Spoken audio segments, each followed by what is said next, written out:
The words were barely audible, a broken whisper in the chaos of a busy train station.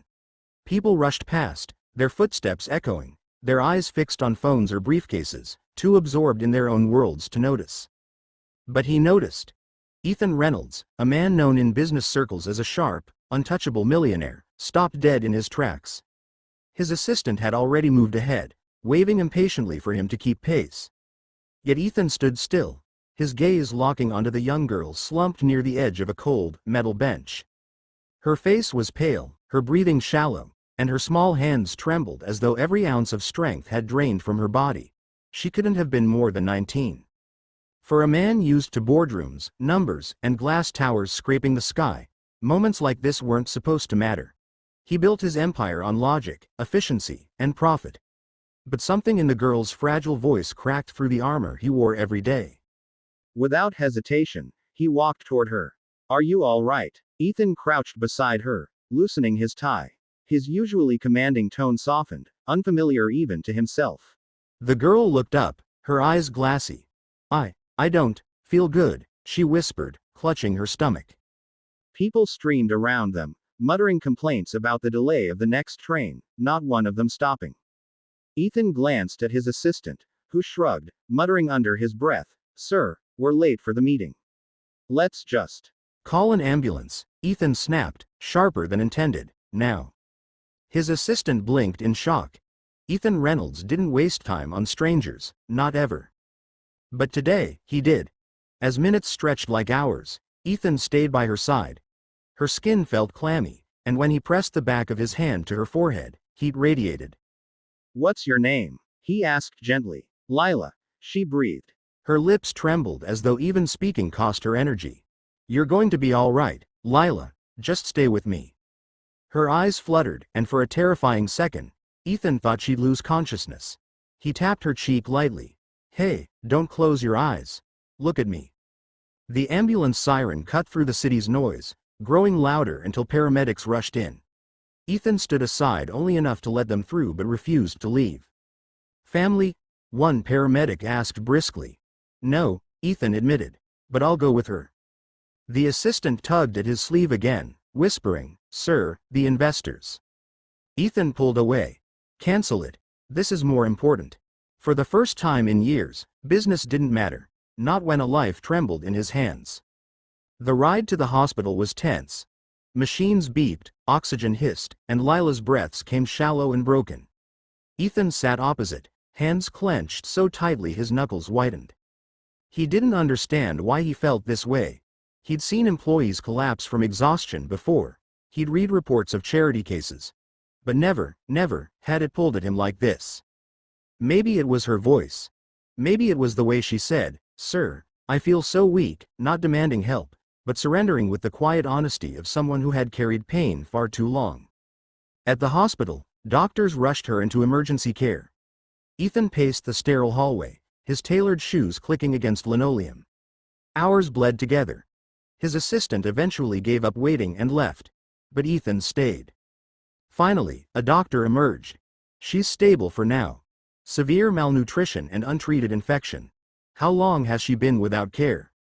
Ethan swallowed hard. I don't know. I just found her." The doctor nodded gravely. "Who's responsible for her?" Ethan hesitated. The easy answer was no one. But the words stuck in his throat. Against all reason, he heard himself say, "I am." Days turned into a week. Ethan visited daily, sometimes twice. He learned her name fully, Lila Harper. She had been living alone in a cramped apartment, working part-time jobs that barely covered rent, skipping meals to keep the lights on. Her parents had died years ago, and she had no siblings.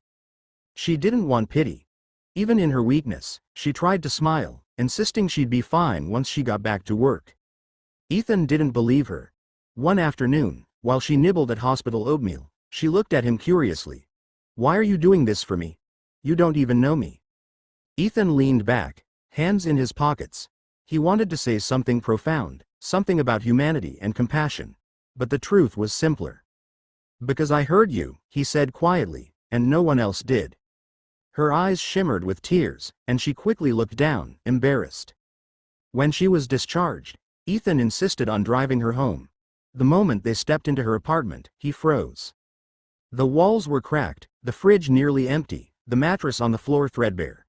A stack of unopened medical bills sat in the corner, weighted down by an old shoe. Ethan had seen poverty in reports, statistics, and fundraising dinners. But standing in the middle of it, breathing it in, was different. It wasn't numbers anymore, it was her. Lila flushed with shame. I know it's not much, but it's mine. Ethan turned slowly, scanning the room. He could have written a check right then, bought her a house, erased her struggles with the flick of a pen. But something in her pride stopped him. Instead, he asked, "What do you want, Lila?" Her brows furrowed. "What do you mean? What do you want for your life? Not just today, not just surviving. What do you want?" She hesitated, then whispered, "I used to want to study nursing. To help people the way I needed help." Her voice broke on the last words. Ethan didn't say anything, but he remembered. Weeks later, a letter arrived for Lila. Her hands trembled as she opened it. Inside was an acceptance notice from a nursing scholarship program. Full tuition, living expenses covered. Her knees gave way, and she sank onto the mattress, tears streaming down her face. She clutched the letter, unable to breathe. On the envelope's corner, in neat handwriting, were the words, "For the girl who whispered, Sir, I feel so weak. Now may you grow strong enough to help others." She knew instantly who had done it. Ethan never admitted it outright, but he didn't need to. His quiet visits, the books he left on her doorstep, the groceries that appeared when her fridge was empty, all of it whispered louder than words. Months passed. Lila flourished in school, her cheeks filling with color, her voice steadier. She began volunteering at the same hospital where Ethan had first brought her. One evening, Ethan walked into the hospital lobby and froze. There she was, in scrubs too big for her frame, guiding an elderly man gently into a wheelchair. She laughed softly at his joke, her smile lighting up the room. Ethan's chest tightened. He realized something then. She didn't just survive. She was becoming everything she had once been denied. She spotted him and hurried over. "Ethan," her eyes sparkled. "Guess what? I got my first patient assignment today." He smiled, rare and genuine. "I'm proud of you, Lila." She tilted her head, studying him.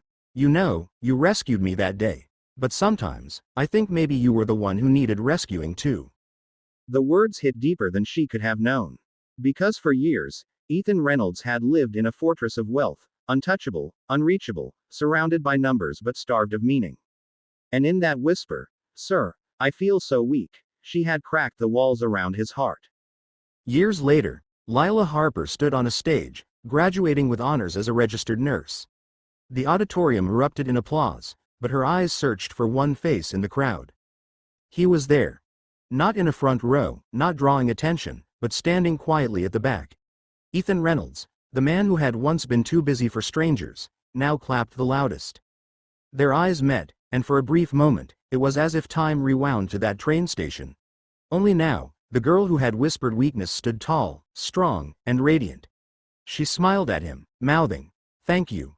And Ethan, for the first time in his life, felt richer than any fortune could ever make him.